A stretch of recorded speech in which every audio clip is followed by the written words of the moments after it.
Good afternoon. Kat here, reading a little more from my book, For the Love of Vietnam, A War, a Family, a CIA Official, and the Best Evacuation Story Never Heard.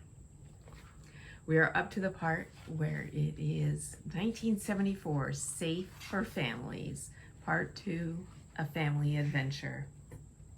James E. Welch was my father, and Nancy L. Rabdo was my mother. And while this is their story, it can't help but be my story also. My siblings and I were moved to the doomed city of Saigon in July 1974, less than 10 months before the very end. I was shuffled there as a fifth born in a gaggle of 7 kids, and became one of the few American children to see the city through innocent and bewildered eyes in that fateful time. Our relocation there was just one small part of the embassy's plan to keep up appearances. It was a plan that had 2 very different sides. On one hand, it was meant to convey confidence in the Vietnam situation. If families were moving in, there was no reason to worry about any rumors of instability. It was safe for families. On the other hand, if families were returning to South Vietnam, then it was worth sending more congressional support to bolster the country's own military. So this would be the South Vietnamese military.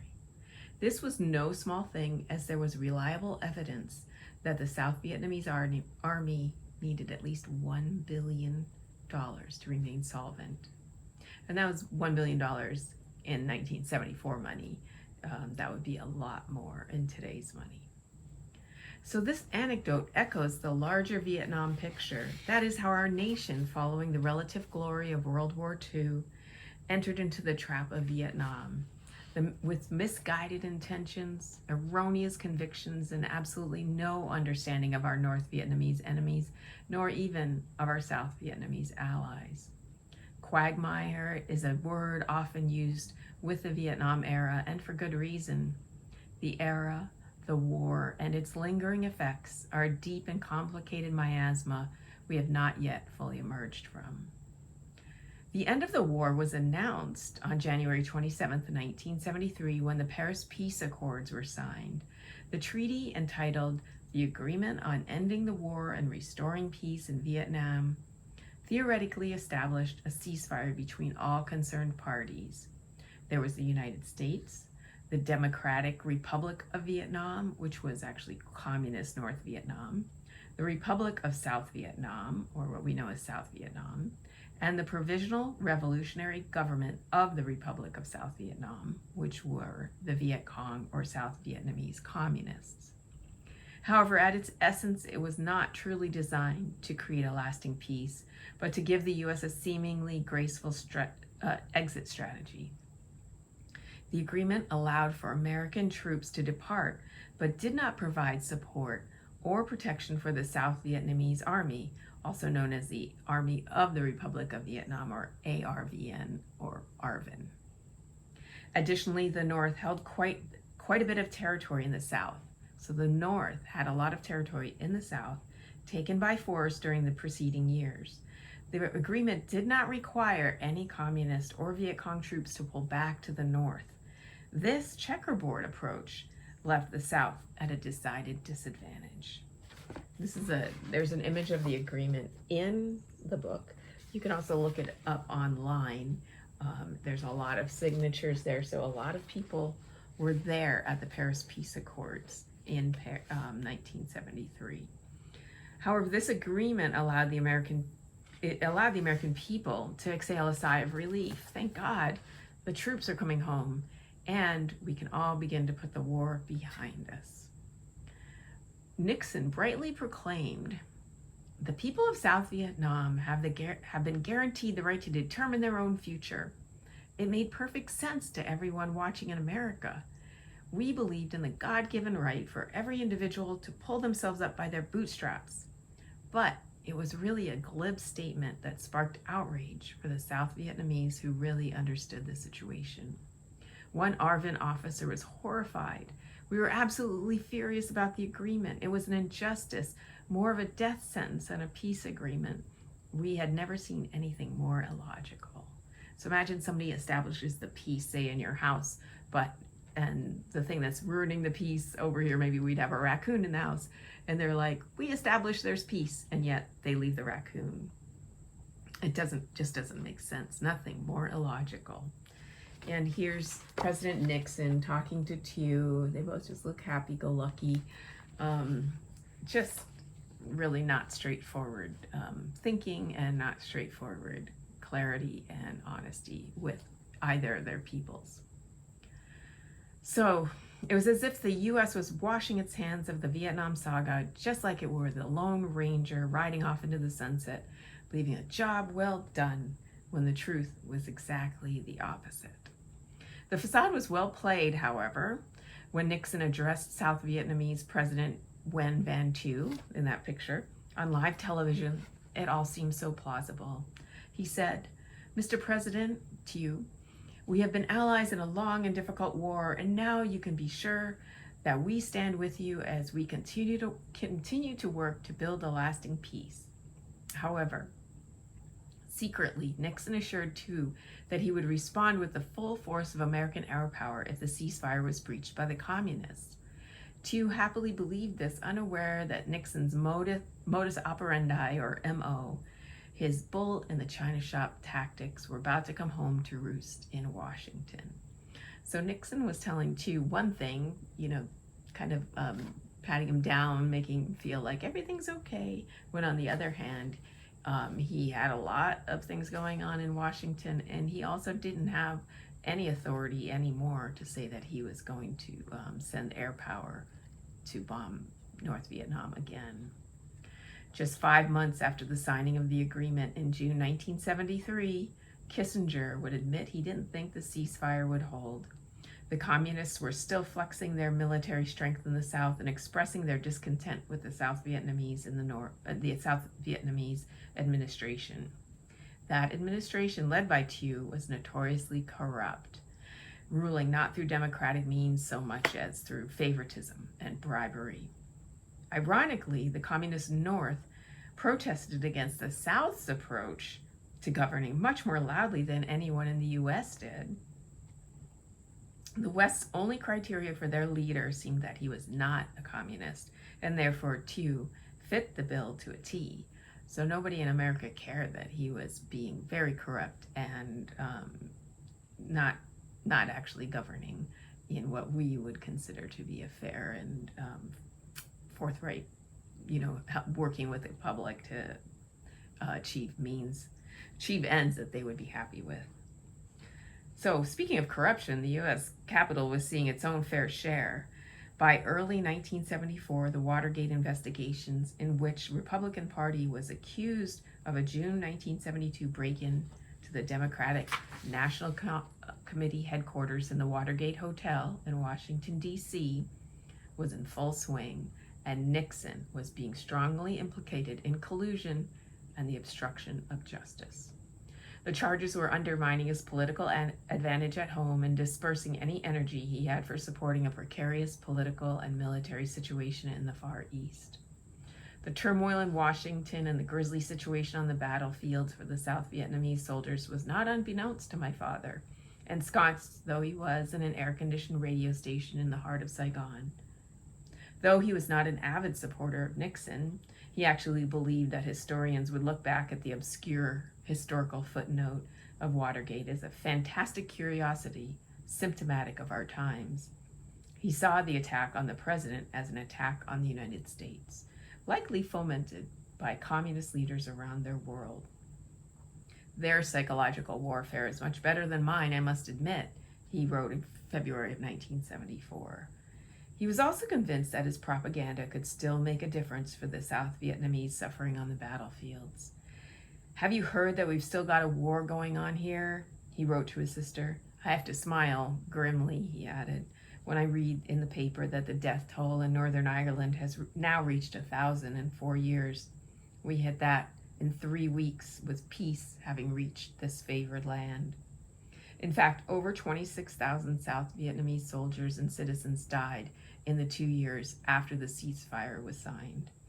nearly half as many casualties as America had suffered in the 7 years from 1965 to 1973. Intelligence estimates put Northern losses at 5 times higher than the South in those same 2 years, but they were showing no signs of complying with the ceasefire. The South was losing the peace in 1974, and there was no end in sight. However, there was just enough intel being gathered from the field that could be construed as positive. Therefore, it was used as a tactic to declare the capital of South Vietnam as safe for families. Thus it was that my father enthusiastically wrote to me in April of 1974, "You will indeed be moving to Vietnam to be with me after school is over. I think you'll like it here. It is much hotter than Taipei most of the time, but still, it is a very interesting place. It should be a great adventure for our whole family." Some 40 years later, a retired Marine would blanch at the thought of our family relocating to the hot spot of Saigon at that juncture. There were no Americans, troops left in the city to protect civilians, he said. It was the most dangerous time to be there. That was that moment when he said that, I was in disbelief. I was like, really? It was? It's hard to hear that as an adult that you were someplace so terribly fraught with danger. I'm going to read this little sidebar, The Prospect of Peace. There's some pictures of the powers that be. We've got Graham Martin, Henry Kissinger, Gerald Ford, who took over after Nixon resigned, and then Army Chiefs of Staff weigh in.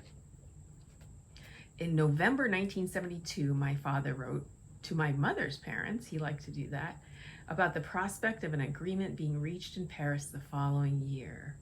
"We're keeping fingers crossed that the current buildup here, plus the continuing Air Force pressure on the commies, will put the GVN, or Government of South Vietnam, at such an advantage that they will not lose the peace. In some ways, at this time, it would be better to scrap the talks and push for surrender. Our reports are that many of their units are so weakened and morale is so bad that the additional pressure could cause a collapse. But that doesn't seem to be in the cards. Whatever the official U.S. line, I feel complete support for President Thieu in getting the NVA, or North Vietnamese Army, troops out of here and rejecting a coalition." And he finished with, "The commies are really something. By every measure of military and political warfare, they have lost. But they keep on talking as if they'd won. Well, Beijing and Moscow appear to realize that they, North Vietnam, have had it, and I hope Henry the K pushes them to the wall in Paris." So, but in contrast to the intel my father was receiving, Kissinger did not seem to incline to show President Thieu any favor. In fact, he began secret negotiations, and in December 20th, 1973, Kissinger, he didn't even include the South Vietnamese representative. He let Ambassador Graham sit in so that he could brief Thieu after the fact. In other words, President Thieu had been completely sidelined, and he was not even included in the signing, ultimately, of the agreement on ending the war and restoring peace in Vietnam. So is it possible that this incongruity of what my father was being fed by way of intel and the political reality was a factor in his decision later about making his steps in doing the evacuation? Did it help him, this incongruity, in deciding to begin clandestine efforts to stage an evacuation that Ambassador Martin would have approved of? In other words, was he ultimately realized everything was not as straightforward as he or anybody had been told? And so, therefore, it was really okay. Again, I mentioned in the beginning, he was a company man. He liked to play by the rules. But the incongruity, I think, is it possible? And I believe that might have been part of the reason he found the strength to put together a clandestine evacuation plan. Before we go on to July 1974, I'm going to back up a little, and there's a sidebar here called The Welch Siblings, because it's all about our family, this part 2. I wanted to give you a glimpse of who the kids were. I wrote this actually some years later when I was closer to 12 and not 8, but it is excerpted from my very first childhood journal. I have 6 brothers and sisters.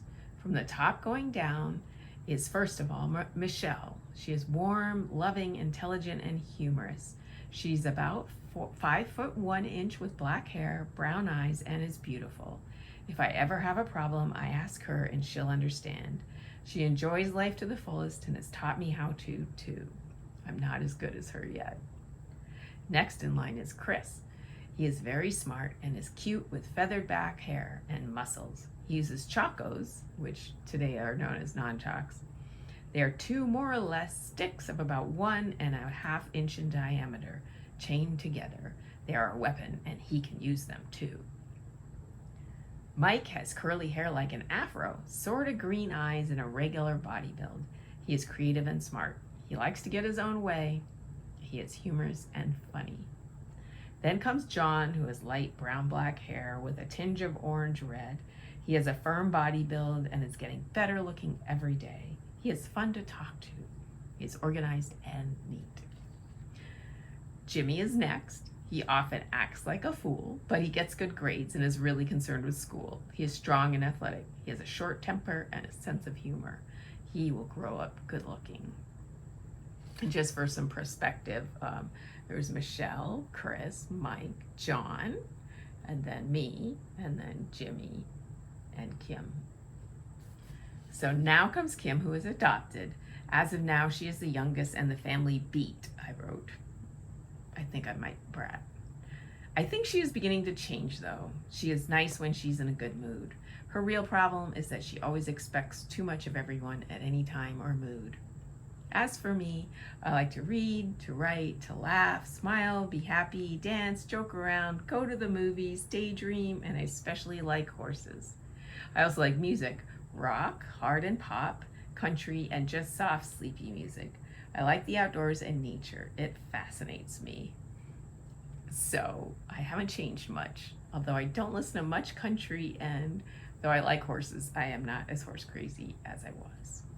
So I'm going to stop there for now. Next, again, we'll come back and go into July 1974, which is the real start of our adventure in Saigon. Thanks for joining me, and I hope you are staying well, and I'll talk to you soon.